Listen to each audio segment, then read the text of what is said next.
네, 그러면 시작하도록 하겠습니다. 네, 국회 입법조사처에서 중대재해처벌법 시행 3년 입법 취지대로 작동되지 않아라는 제목으로 기자회견을 하도록 하겠습니다. 먼저 간략하게 입법조사처가 기자회견을 하게 된 배경에 대해서 설명드리겠습니다. 국회 입법조사처는 국회 국정 전 분야 싱크탱크로서 입법의 사전 과정 그리고 입법 과정에 대한 지원도 하지만 입법이 이루어진 이후에 사후 영향 분석도 하고 있습니다. 그래서 이번에 이 중대재해처벌법이 시행 3년을 맞게 되어서 거기에 대한 입법 영향 분석 보고서가 발간되었고 그 발간된 내용을 중심으로 오늘 기자회견을 하게 되었습니다. 이 보고서의 의미는 중대재해처벌법이 시행된 지 3년 만에 이에 대해서 이 사건 전체를 전수 분석해서 국민적 관심사를 해결하는 데 있어서 첫 번째 입법 영향 분석이라고 하는 점이고요. 그런 의미에서 이 내용을 언론에 공유할 필요가 있다고 생각되었습니다. 주요한 내용은 제가 이 자리에서 설명을 드리고 또 추가적으로 궁금한 사항들이 있으면 그 부분은 기자회견 이후에 브리핑을 구체적으로 다시 하도록 하겠습니다. 그러면 주요 내용에 대해서 지금부터 말씀드리겠습니다. 현행 중대재해처벌법 시행에서 가장 큰 문제점은 입법 취지가 제대로 달성되지 못하고 있다는 것입니다. 첫 번째로 국회 입법조사처가 전체 사건 1252건을 전수조사한 결과 73%인 917건이 수사 중인 것으로 확인되었습니다. 중대재해처벌법 위반 사건의 상당수가 미해결 상태로 남아있어서 수사가 지연되는 것이 지금 입법 3년차가 되도록 법의 취지가 달성되지 못하는 가장 큰 요인 중의 하나라고 보았습니다. 다음으로 처벌의 적정성 문제입니다. 사건 처리 내용을 보면 형사사건의 무죄 비율의 3배에 달하는 무죄 비율 10.7%가 확인되고 있습니다. 수사 속도와 처벌 수준에서 모두 문제가 있는 것이고요. 또 집행유예율도 85.7%로서 일반 형사사건 집행유예율 36.5%에 2.3배로 확인되었습니다. 47건의 징역형 유죄형량 평균이 1년 1개월로 42건이 집행유예 처분을 받았습니다. 벌금을 보면 50개 법인 벌금의 평균 액수가 1억 1,040만 원인데 20억 원을 받은 이례적인 한 건을 제외하면 평균적으로는 7,280만 원 수준입니다. 이러한 분석이 어떻게 이루어졌는지 조금 더 구체적으로 설명드리겠습니다. 입법조사처는 이번 영향 분석의 주요 기준으로서 산업재해가 감소했는가의 여부, 책임자 처벌의 적정성 여부, 작업 환경이 변화했는지, 그리고 안전보건 인식 수준이 변화했는지를 중심으로 살펴봤습니다. 그리고 그 효과를 분석하기 위해서 적어도 법이 시행된 지 3년 정도 지나서 보는 것이 좋겠다고 했는데 2022년 1월 27일부터 이 중대재해처벌법이 시행되었고 그래서 이제 자료가 3년 정도 축적되어서 올해 이제 작년 10월부터죠. 작년 10월부터 해서 약 10개월간 대상 사건 1252건을 전수조사했습니다. 그리고 그 결과 가장 중요한 점으로서 현행 중대재해처벌법에서 정부가 시행령 또는 시행규칙 등의 개정을 통해서 사업장 사망사고가 신속하고 엄정하게 처리되도록 노력할 필요가 있다라고 보았습니다. 4가지 기준에 대해서 하나씩 구체적으로 설명드리겠습니다. 첫 번째는 산업재해 감소 여부입니다. 중대재해처벌법의 입법 취지 중에 가장 중요한 것은 산재를 줄이는 것이죠. 그런데 지난 3년 동안 산재가 줄지 않았습니다. 산업재해 전반에서 줄지 않았고 사업장 규모별로 봤을 때도 재해자 수가 여전히 늘고 있고 사망자 수는 변함이 없습니다. 저희가 아마 별지로 보도자료 외에 별지로 그래프가 들어가 있는 자료를 드렸을 텐데 그 자료를 보시면 재해자 수 계속 늘고 있고 사망자 수와 재해율은 큰 차이가 없습니다. 그리고 사망 만인율이 다소 줄고 있는 것처럼 보이는데 그것은 중대재해처벌법 이전부터 조금씩 줄고 있었기 때문에 중대재해처벌법이 큰 영향을 미치지 않은 것으로 저희가 분석했습니다. 유일하게 효과가 조금 있어 보이는 것은 5인 이상 49인 이하 사업장인데요. 여기서 법률적 효력이 발생했다면 어떤 이유 때문인지에 대해서는 정밀하게 그 내용을 분석해 볼 필요가 있다고 생각합니다. 그리고 효과가 이렇게 없었던 가장 큰 이유 중에 하나는 중대재해처벌법 적용 대상이 아니면서 재해율과 사망률이 가장 높은 5인 미만 사업장 때문입니다. 여기서 지속적으로 재해자 수가 증가하고 사망자 수, 재해율, 사망률의 변화가 없었기 때문에 5인 미만 사업장에 대해서 실질적인 대책을 마련하지 않으면 산업재해 또 중대산업재해가 줄어들기를 기대하기는 어렵다라고 저희가 봤습니다. 두 번째는 책임자 처벌의 적정성입니다. 앞서서 말씀드렸다시피 책임자 처벌 문제에서는 가장 중요한 것이 수사가 지연되고 있다는 것입니다. 지금 구체적으로 보시면 6개월을 초과해서 처리된 비율이 고용노동부 그리고 검찰에서 각각 50%, 56.8%입니다. 여기에 더해서 높은 무죄율과 집행유예율도 문제입니다. 무죄 비율이 10.7%로 일반 형사사건의 3배, 집행유예율 85.7%로 일반 형사사건의 2.3배이고요. 조금 구체적으로 보면은 유죄 판결 받은 49건 중에 징역형이 선고된 건이 47건입니다. 근데 이 형량이 최소 6개월에서 최대 2년 정도입니다.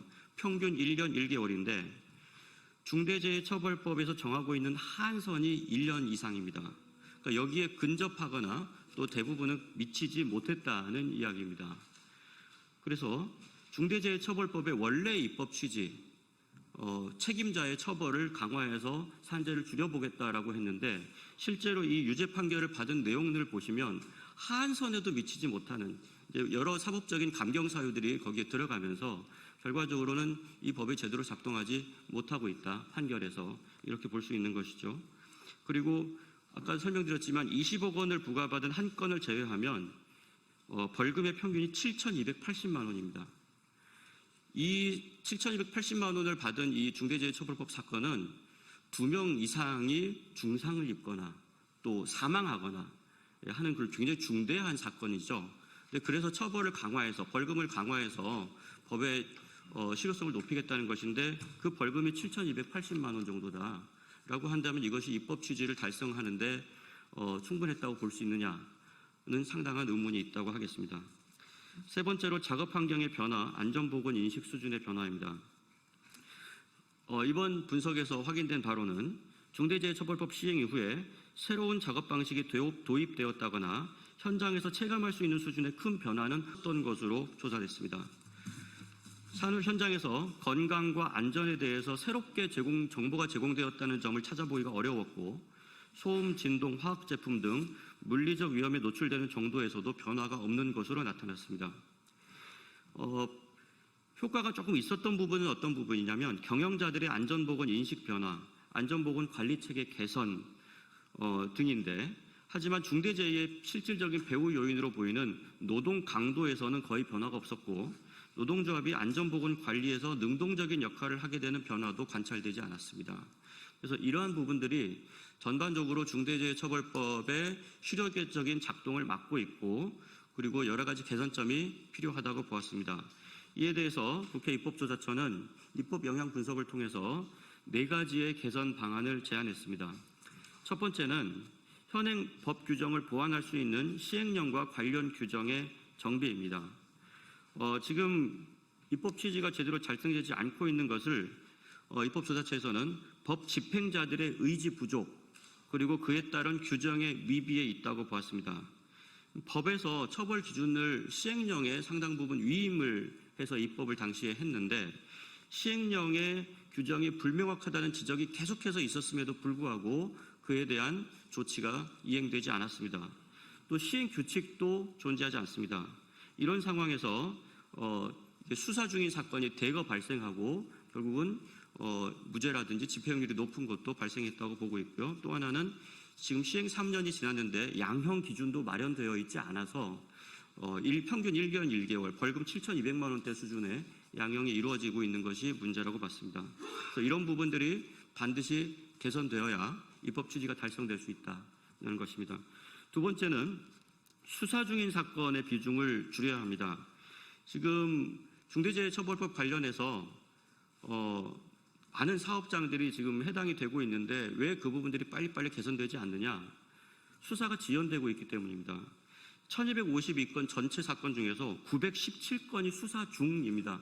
말 그대로 사건을 그냥 들고 있다는 얘기죠. 예. 그래서 이 부분에 있어서는 수사 역량이 부족한 것이 가장 큰 요인 중에 하나라고 보았습니다. 그래서 수사기관의 전문성을 확보해야 하고, 그래서 지금 당장 900건이 넘어가는 이 수사 중인 사건에 대해서는 조금 비상한 조치가 필요하다고 저희는 봤습니다. 그래서 지금 경찰이 최근에 중대재해수사 전담 조직 신설을 검토한 바가 있고요. 하지만 또 현대 중대산업재해 수사의 주축은 고용노동부입니다. 그리고 기소 여부는 최종적으로 검사가 판단하고 있는데, 이 세 기관 등에서 초동 이제 사건이 벌어지면 경찰과 고용노동부 감독관이 거의 같이 출동을 하게 되는데, 그 이후의 상황에서 기소가 이루어질 때까지 협조가 잘 이루어지지 않고 있습니다. 저희가 실제 구체적인 사건을 봤는데도 수사 지휘가 여러 차례 반복된다든지 수사 역량이 미진한 부분들이 많이 확인되었습니다. 그래서 지금 900건이 넘는 이 수사 중인 사건들을 해결하기 위해서는 중대재해합동수사단, 고용부, 경찰, 검찰이 한꺼번에 협력을 하는, 그래서 중대재해합동수사단 같은 것을 한시적으로 운영해서 지금 들고 있는 사건들이라도 빨리 해결을 해야 된다는 겁니다. 그런 것들을 좀 고려해 볼 필요가 있다라는 것이고요. 또 하나는 산업안전보건감독관의 수를 역량을 좀 늘려야 되는데, 양적으로 수를 늘리는 것이 정부에서도 고려되고 있는 것으로 알고 있습니다만, 지금 저희가 이 사건들을 구체적으로 들여다봤을 때는 더 중요한 것은 질적 역량을 강화하는 것입니다. 지금 검찰과 또 그 고용노동부 사이에 과거에 수사 역량을 강화하기 위한 몇 차례 협의가 이루어진 것을 확인했습니다만, 그 정도 가지고는 이 수사 중인 사건들을 털어낼 수 있을 만큼 수사 역량이 제고되기가 어렵다. 그래서 여기에 대해서 아주 체계적인 수사 역량을 제고할 수 있는 그런 대책이 필요하다라고 봤습니다.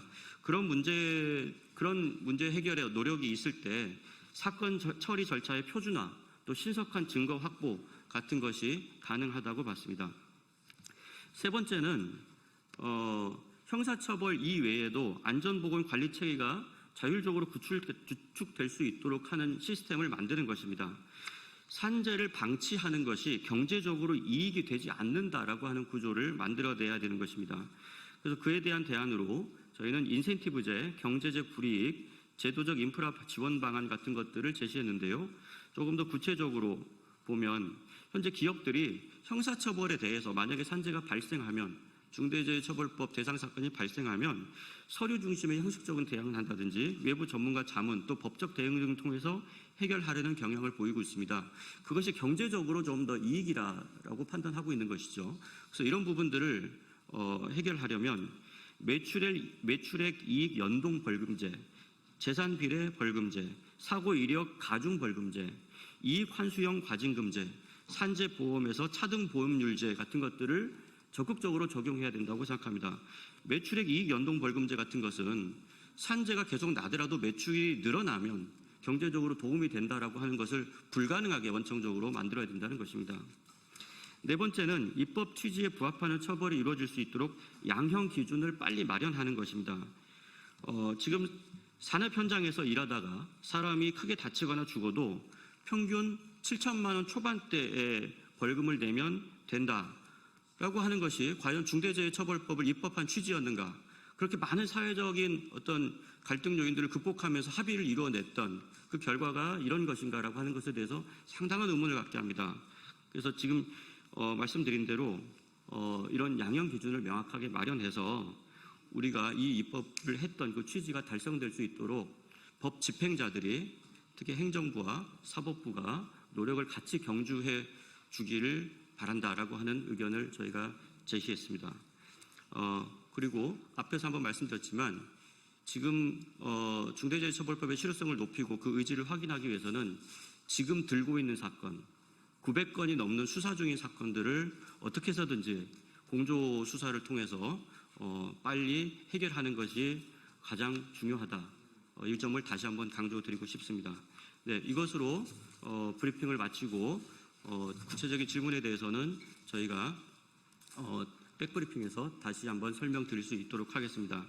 주요한 내용은 보도자료에 나와 있고 저희가 그 내용을 핵심적인 내용들을 별지로 이렇게 다시 한 페이지로 여러분께 나눠드렸기 때문에 그 부분들을 잘 참고하시면 될 것 같습니다. 네, 이상으로 기자 브리핑을 마치도록 하겠습니다. 감사합니다.